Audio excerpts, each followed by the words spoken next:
Item ಯಾವುದೇ ಇರಲಿ try ಮಾಡಿ ಆಚಿ ಚಿಕನ್ ಮಸಾಲಾ. ಪ್ರತಿಯೊಬ್ಬರು ಕೂಡ ನಿರೀಕ್ಷೆ ಮಾಡ್ತಿರೋದು ನಮ್ಮ ರಾಶಿಗಳ ಮೇಲೆ ಇರ್ತಕ್ಕಂತಹ ಪರಿಣಾಮಗಳೇನು, ಏನು ಪರಿಹಾರವನ್ನು ಕಂಡುಕೊಳ್ಬೇಕು, ಶುಭ ಫಲ ಇದೆಯಾ ಇಲ್ವಾ ಅಂತ ತಿಳಿಸ್ಕೊಡ್ತಾರೆ ಭೀಮಸೇನಾಚಾರ್ಯರು. ಎಸ್ ಗುರುಗಳೇ, ಮೊದಲನೇದಾಗಿ ಮೇಷರಾಶಿಯವರಿಗೆ ಮಧ್ಯಮ ಫಲ. ಅವರ ವೃತ್ತಿ ಮತ್ತು ಕಾರ್ಯಕ್ಷೇತ್ರಗಳಲ್ಲಿ ವಿಶೇಷವಾದ ಲಾಭ ಇದೆ, ತೊಂದರೆ ಇಲ್ಲ. ಮಕ್ಕಳ ವಿಚಾರದಲ್ಲಿ ಸ್ವಲ್ಪ ಮನಸ್ತಾಪಗಳು ಮತ್ತು ಬುದ್ಧಿಶಕ್ತಿ ಸ್ವಲ್ಪ ಕಡಿಮೆ ಆಗಲಿಕ್ಕಿದೆ. ಮತ್ತು ಸ್ತ್ರೀಯರಿಗೆ ವಿಶೇಷವಾಗಿ ಆರೋಗ್ಯದಲ್ಲಿ ವ್ಯತ್ಯಾಸ. ಮೇಷರಾಶಿಯವರಿಗೆ ಔಷಧ ಕ್ಷೇತ್ರದಲ್ಲಿ ಅವರಿಗೆ ಒಳ್ಳೆಯ ಲಾಭ ಇದೆ. ಮುಖ್ಯವಾಗಿ ಮೇಷರಾಶಿಯವರು ಸುಬ್ರಹ್ಮಣ್ಯನ ಪ್ರಾರ್ಥನೆ ಮಾಡಿ ಅಂತ ಹೇಳ್ತಾ, ವೃಷಭ ರಾಶಿಯವರಿಗೆ ವಿಶೇಷವಾಗಿ ಎಚ್ಚರವಾಗಿ ಇರತಕ್ಕಂತಹ ಕಾಲ ಇದು. ಎಚ್ಚರವಾಗಿ ಇರುವ ಒಂದು ಪರಿಸ್ಥಿತಿ ಅವರಿಗಿದೆ. ಮತ್ತು ಪ್ರಮಾಣದಲ್ಲಿ ಅಂದರೆ ಅವರು ವಿಶೇಷವಾಗಿ ಎಚ್ಚರ ವಹಿಸಬೇಕು. ಆತ್ಮೀಯರಲ್ಲಿ ಅಂದರೆ ಘರ್ಷಣೆಗಳು, ನಮಗೆ ಬೇಕಾದವರ ಮಧ್ಯದಲ್ಲೇ ಘರ್ಷಣೆ ಆಗುವ ಸಂಭವ ಇದೆ. ಅದಕ್ಕಾಗಿ ಶಾಂತತೆಯನ್ನು ಕಾಪಾಡುವ ಅವಶ್ಯಕತೆ ಅವರಿಗಿದೆ. ವೃಷಭ ರಾಶಿಯವರಿಗೆ ಅಗ್ನಿ ಮತ್ತು ನೀರಿನಿಂದ ಸಮಸ್ಯೆ ಆಗುವ ಸಂದರ್ಭಗಳಿದೆ, ಎಚ್ಚರ ಇರಬೇಕು. ಅಗ್ನಿ ಮತ್ತು ನೀರುಗಳಿಂದ ಹೃದ್ರೋಗ, ಹೃದಯದ ರೋಗಗಳು ಬಾಧೆಯಾಗುವ ಸಂದರ್ಭ ಇದೆ. ಅವರು ವಿಶೇಷವಾಗಿ ವೃಷಭ ರಾಶಿಯವರು ದುರ್ಗೆಯ ಸನ್ನಿಧಾನಕ್ಕೆ ಹೋಗಿ ಅಂದರೆ ದಾನ ಧರ್ಮಗಳನ್ನು ಮಾಡಿ, ಜಪವನ್ನು ಪಾರಾಯಣವನ್ನು ಮಾಡಿ ಅಂತ ಹೇಳ್ತಾರೆ. ಮಿಥುನ ರಾಶಿಯವರಿಗೆ ಉತ್ತಮವಾದ ಶುಭ ಫಲ ಈ ಒಂದು ಗ್ರಹಣಕ್ಕೆ. ಅವರು ವೃತ್ತಿಯಲ್ಲಿ ಕೆಲಸಗಳಲ್ಲಿ ಅನುಕೂಲವಾಗುವ ಸಂದರ್ಭ, ಹಿರಿಯರಿಂದ ಒಂದು ಉತ್ತಮವಾದ ಸಲಹೆ ಸಿಗುವ ಸಂದರ್ಭವೂ ಅವರಿಗಿದೆ. ಯಾರು ಶ್ರಮಜೀವಿಗಳೋ ಅವರಿಗೆ ಹೆಚ್ಚಿನ ಅನುಕೂಲತೆ ಇದೆ. ವಿಷ್ಣು ಸಹಸ್ರನಾಮವನ್ನು ವಿಶೇಷವಾಗಿ ಮಿಥುನ ರಾಶಿಯವರು ಕೂಡ ಪಠನೆ ಮಾಡಿ. ಕರ್ಕಾಟಕ ರಾಶಿ ಅವರಿಗೆ ಮಧ್ಯಮ ಫಲ. ಅವರವರ ಕೆಲಸ ಕಾರ್ಯಗಳಲ್ಲಿ ಅನುಕೂಲವಾಗುತ್ತದೆ ಅವಶ್ಯವಾಗಿ. ಆರೋಗ್ಯದಲ್ಲಿ ಸ್ವಲ್ಪ ವ್ಯತ್ಯಾಸವಾಗುವ ಸಂಭವ ಇದೆ. ಕುಟುಂಬದಲ್ಲಿ ಘರ್ಷಣೆಯಾಗುವ ಸಾಧ್ಯತೆ.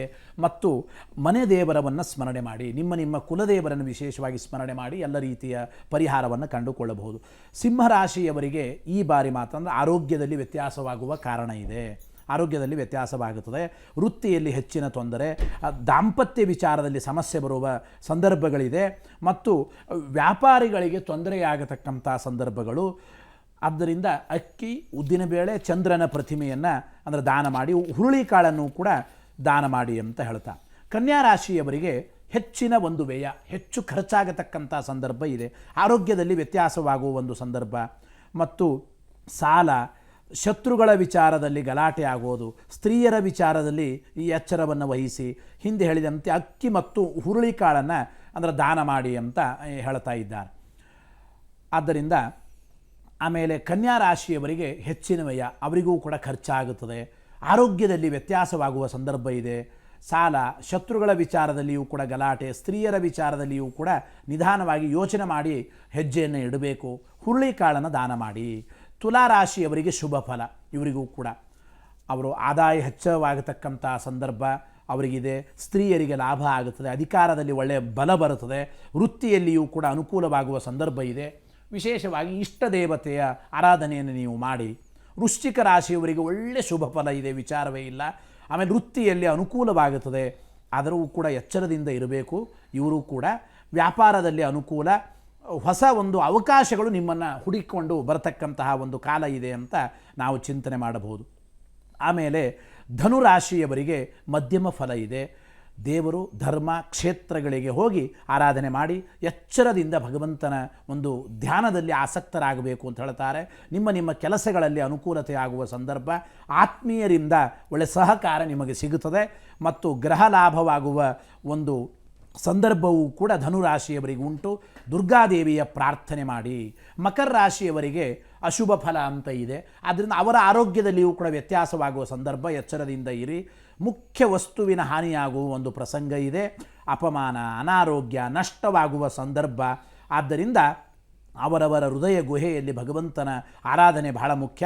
ದುರ್ಗಾ ಕವಚವನ್ನು ಪಠನೆ ಮಾಡಿ ಮಕರ ರಾಶಿಯವರು ವಿಶೇಷವಾಗಿ ಅಂತ ಹೇಳಿಕೊಡ್ತಾರೆ. ಕೊನೆಯದಾಗಿ 2 ರಾಶಿ ಅಂದರೆ ಕುಂಭರಾಶಿಯವರಿಗೆ ದಾಂಪತ್ಯದಲ್ಲಿ ಕಲಹವಾಗುವ ಒಂದು ಪ್ರಸಂಗ ಇದೆ.